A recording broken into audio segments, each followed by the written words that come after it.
What's going on, guys? It's Charles Product here, bringing you a brand new video. In today's video, I'm going to be going over the best settings for a competitive player like myself. We're just going to jump right into the video and just give you the meat and potatoes here. So obviously I'm on controller. If you're a competitive player, then you have to play on controller. I like to play on 6.6 sensitivity. Some people like 5.5, some people like 7 or 8. But it's really personal preference. Just get used to one sensitivity, and I would not change it at all. Whatever you're used to, make sure you stick to it. The low zoom sensitivity, this is whenever you're aiming in with any gun besides like a sniper or like a long range zoom, which you really shouldn't be using. On the low zoom, I have it on 0.84. This seems to work for me. It feels really good. I play on tactical. This is all personal preference right here. We'll get into the stuff that really matters to keep, consistent with, each game and whatnot, and what everybody should really be running. So I play on tactical. I play on flipped. Again, personal preference. This is always disabled unless you're like super weird and you need vertical look.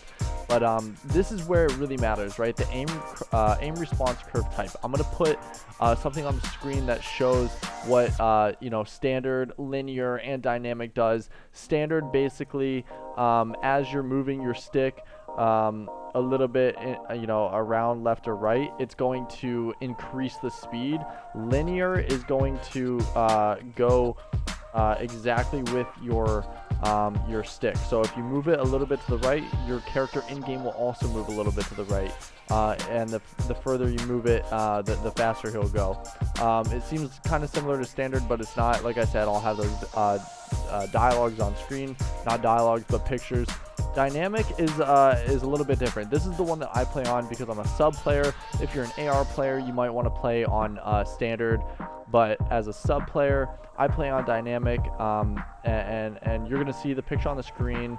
That's the speed that it moves at, right? So at the beginning, it's gonna go kind of slow, and then in the middle, when you're moving your stick like halfway, it's gonna go fast, and then towards the end, I believe it'll also slow down. But I'm not usually moving my stick completely left or right or up and down unless I have to turn on somebody, which it doesn't really happen that often. Controller vibration, this is personal preference. I like it disabled just because it's more comfortable. I don't have to feel the vibration and take my mind off of what is actually going on in the game. Gameplay, the target, obviously aim assist is going to be enabled. Target aim assist mode, I have this on standard. This may be personal preference, but I think that standard is definitely the best one. Legacy, I don't notice much difference, but it is a little bit noticeable, and precision and focusing is just not going to be good for a competitive player. This is obviously enabled, and then this I have on manual. I think this is the best in my opinion. So you have more control over what you are mantling on. This is all pretty standard for every player, no matter what. Let's see here. This is like Warzone and stuff like that. Then we have the stick layout. I have it on default. Again, that's personal preference. Now I like to have my left and right stick minimum threshold at 0. Now I do get stick drift, and if you don't know what stick drift is, it's just a little while after you're using your controller, you'll start to notice that your character in game starts to look different ways, like automatically when you're not touching the controller. I like it on 0. I feel like it gives me more control over my character in game, and that's pretty much it. I make sure to max this one out so I can, when I'm moving my sticks all the way to the left and right, that it's actually going to register at those full distances, right? So I do have auto sprint on, and then that's about it.